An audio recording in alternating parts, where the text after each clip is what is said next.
आप देख रहे हैं अमेज नाउ। गंगा, यमुना, राप्ती और गोमती के तटवर्ती इलाकों से खबरें आप तक। 23 अप्रैल को गलती से पाकिस्तान की सीमा में चले गए बीएसएफ जवान पूर्णम कुमार शॉ आज सकुशल वतन लौट आए। जवान की रिहाई के लिए बीएसएफ ने हर मोर्चे पर प्रयास किए। रोजाना बॉर्डर पर सीटी, झंडा और फ्लैग मीटिंग्स के जरिए पाकिस्तानी रेंजर्स से संपर्क साधा गया। 6 से ज्यादा फ्लैग मीटिंग्स हुई, लेकिन पाक रेंजर्स बार बार टाल मटोल करते रहे। बातचीत से लेकर डिप्लोमेटिक चैनल तक बीएसएफ ने कोई कसर नहीं छोड़ी। अंततः देश की एकता, सरकार की दृढ़ता और सेना की रणनीति रंग लाई। पश्चिम बंगाल के रहने वाले जवान शॉ को पाकिस्तानी रेंजर्स ने उस वक्त हिरासत में लिया जब वे किसानों की सुरक्षा में तैनात थे और धूप से बचने के लिए पेड़ की छांव में खड़े हुए। आज जब फोन आया कि आपके पति वापस आ चुके हैं, तो पूरे परिवार की आंखें खुशी से नम हो गईं। पत्नी रजनी शॉ ने कहा, मोदी हैं तो मुमकिन है। देखिए मैडम, सबसे बड़ी बात तो 20 दिन वो हमारे देश में नहीं थे, पाकिस्तान की तरफ से अरेस्ट हो गए थे।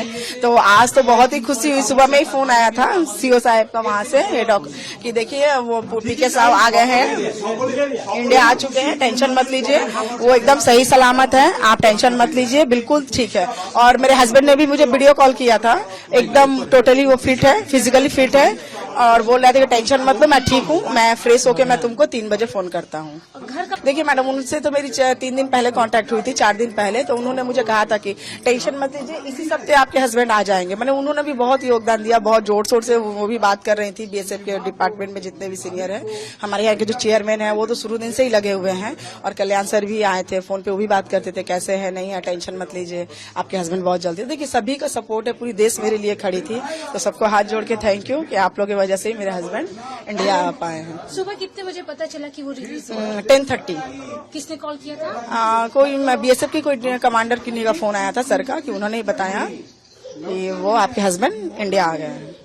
और कोलकाता आने के लिए या दिल्ली वो कब तक पहुंच रहे हैं, ऐसा कुछ बताया? नहीं, अभी तो उन्होंने कुछ नहीं बताया। उन्होंने कहा कि मेरे हस्बैंड वीडियो कॉल किए थे, बात हुई उनसे, उन्होंने कहा वेट करो, मैं 3 बजे फिर फोन करता हूँ। क्या लग रहा है कि जिस वक्त वो गए थे वो हालत और अभी उनकी कैसी है? देखिए थोड़ी तो वीकनेस हुई होगी, 22 दिन वो बाहर अलग स्टेट में थे, ऐसे वो तो ठीक ही दिख रहे थे, ऐसी कोई बात नहीं है, फिजिकली वो फिट है।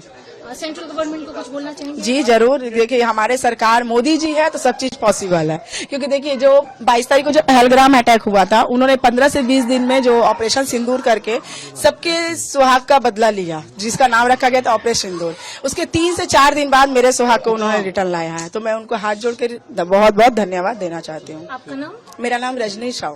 वहीं पिता भोलानाथ शॉ ने बेटे की वापसी पर भारत सरकार को धन्यवाद दिया और कहा कि बेटा फिर से देश की सेवा करेगा।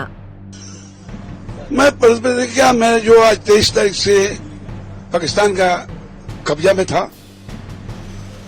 आज 23 दिन के बाद 24वां दिन जो हुआ, हमें लड़का को केंद्र सरकार, राज्य सरकार सभी मिलकर हमें लड़का को पाकिस्तान से रिलीज कराया और रिलीज कराकर इंडिया में लाया। इन लोगों को धन्यवाद देते हैं, धन्यवाद देते हैं। और हम फिर चाहते हैं कि लड़का जब आया तो फिर अपने देश के रक्षा में फिर लग जाए। बस यही मेरा कहना है कि सभी को धन्यवाद देते हैं, सभी हमारे साथ मिलकर, केंद्र सरकार हो, राज्य सरकार हो, हमारे म्युनिसिपैलिटी के चेयरमैन विजय सागर मिश्रा जो हैं, वो सभी एमएलए जो थे, सुदीप सेन या कल्याण बनर्जी, ये सब हमारे घर में आए थे और मेरे को सांत्वना दे के गए थे कि आज नहीं तो कल लड़का घर में आएगा। तो आ गया। मैं बोलूं कि वो आ गया, मैं यही खुशी हूँ और यही धन्यवाद देता हूँ सभी को। दीदी को भी धन्यवाद देता हूँ और इन लोगों को और केंद्र सरकार को भी धन्यवाद देता हूँ। जय हिंद, भारत माँ को करके हम अपना वक्तव्य समाप्त करें। सेंट्रल गवर्नमेंट के लिए तो बोले हैं कि सेंट्रल गवर्नमेंट जो किया है, पाकिस्तान से हमारे लड़का को लाया है, लड़ाई करके जैसे भी हो वो लेके आया और हमारा खुशी है कि अभी तक लड़का के साथ बात हुआ नहीं है। ये मालूम हो गया कि लड़का इंडिया में आ गया। कब तक घर आएंगे कुछ? ये हमको पता नहीं है। कब तक वो लोग छोड़ेगा ये भी हम नहीं बता सकते हैं। उसका मेडिकल होगा, क्या क्या होगा, इसके बाद उसको क्या छोड़ेंगे नहीं छोड़ेंगे ये हमें नहीं पता। पुलवामा अटैक हुआ, उसके बाद में ऑपरेशन सिंदूर हुआ। हाँ सिंदूर, हाँ ये चीज बोले तो ऑपरेशन सिंदूर जो हुआ इसके लिए मोदी जी को मैं धन्यवाद दूंगा और कहूंगा कि हमारे देश का जो उग्रवादी है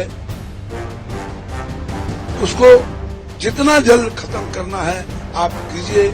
सभी को, केंद्र सरकार को बोलेंगे, राज्य सरकार को बोलेंगे कि जितने उग्रवादी हमारे देश में आते हैं ताकि हमारे देश का रक्षा से न करके वो लोग उग्रवादी पब्लिक को मारता है, सेना को मारता है, इसको खत्म करने के लिए मैं बार बार कहूंगा कि केंद्र सरकार हो या राज्य सरकार हो, हम उनको खत्म करने के लिए बार बार निवेदन करूंगा, बार अनुरोध करूंगा कि इसको जल्द से जल्द खत्म हो जाए तो हमारे देश का पब्लिक जो है शांति से खा कर रह सके, खा के नौकरी भी बढ़िया से कर सके हमारे खाए। क्या ये आप बोल सकते हैं कि जो ऑपरेशन सिंदूर था उसी के तहत आपने को भी छोड़ दिया था?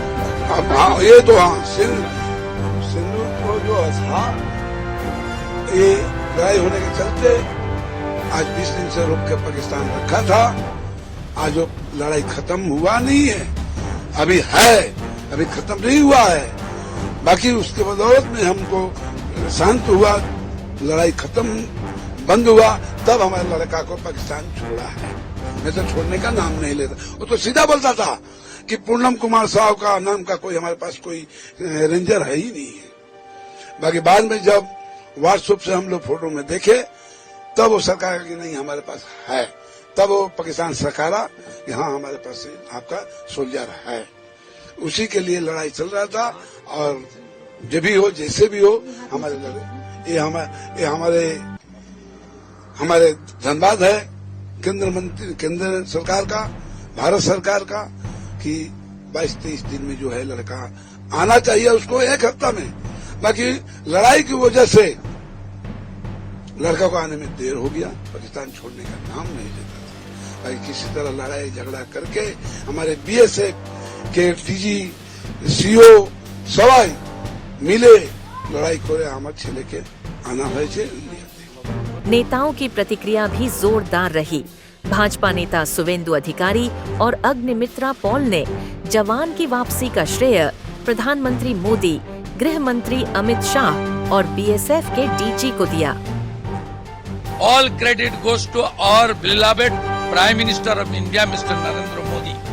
All credit goes to our Home Minister, strongest Home Minister of our country, Mr. Amit Shah, and also the DGPSF. They did extraordinary job. PK Sahu is returning. We are happy. All the true Indian are also happy. See, in today's resolution that we had taken, we had a line where we said that Modi hai to mumkin hai. It is not just a slogan, It is a belief that 140 crore Bharatvasi, we have it in our mind. Our guardian is Honorable Prime Minister Narendra Modi ji. Whether you are a male, whether you are a female, whether you are a Hindu or a Muslim or a Sikh or a Christian, whoever you are, if there is, there is injustice and atrocity done on you, our Honorable Prime Minister is there to take revenge. And we knew that. Yesterday also, when I came out of Vidhan Sabha, you all asked me the same question, that what is happening to, our brother, Mr. Shah. And I told you that have faith in the Prime Minister, have faith in our government. He will come back. And it's not even 24 hours, it has come true. So have faith in our Honorable Prime Minister, have faith in our Honorable Home Minister, have faith in our government. Our government is completely by 140 crore Indians. Congress नेता अजय राय ने भी जवान की वापसी पर खुशी जताई। हालांकि साथ ही ये भी कहा कि उन्हें पहले रिहा किया जाना चाहिए था। वो काफी दिन से उसको पाकिस्तानी सेना ने बंद किया हुआ था, पाकिस्तान के गवर्नमेंट ने। मैं समझता हूँ कि उसको तत्काल छुड़वाना चाहिए था, पर आज छूट गया। मैं निश्चित तौर से और उस जो हमारा छोटा है BSF का जवान, उसको मैं अपनी शुभकामनाएं देता हूँ। और वो जो इतने दिन से प्रताड़ित और इतने दिन से बेचारा परेशान रहा होगा, मुझे लगता है कि अब उसको सुकून मिलेगा। देश ने एक बार फिर दिखा दिया, सीमा के उस पार भी अगर भारत का बेटा है तो वो हर हाल में लौटेगा। BSF जवान पूर्णम कुमार शॉ की वतन वापसी सिर्फ एक सैनिक की रिहाई नहीं, बल्कि 140 करोड़ भारतीयों की भावनाओं की जीत है। ये उस विश्वास की जीत है जो हर भारतीय को अपनी सेना, अपनी सरकार और अपने देश पर है। सरहद चाहे जितनी भी लंबी हो, भारत का हाथ हमेशा अपने सपूत तक पहुंचता है, क्योंकि जब इरादे फौलादी हों और नेतृत्व मजबूत, तब मुमकिन नामुमकिन को मात देता है। BSF को सलाम और उस हर परिवार को सलाम जो देश की रक्षा में अपनों को समर्पित करते हैं। आप देख रहे थे हमारे साथ एक सच्चे सपूत की वापसी की कहानी। हम फिर हाजिर होंगे ऐसी ही जमीनी खबरों के साथ। तब तक के लिए नमस्कार और जय हिंद। आप देख रहे हैं अमेज नाउ। गंगा, यमुना, राप्ती और गोमती के तटवर्ती इलाकों से खबरें आप तक।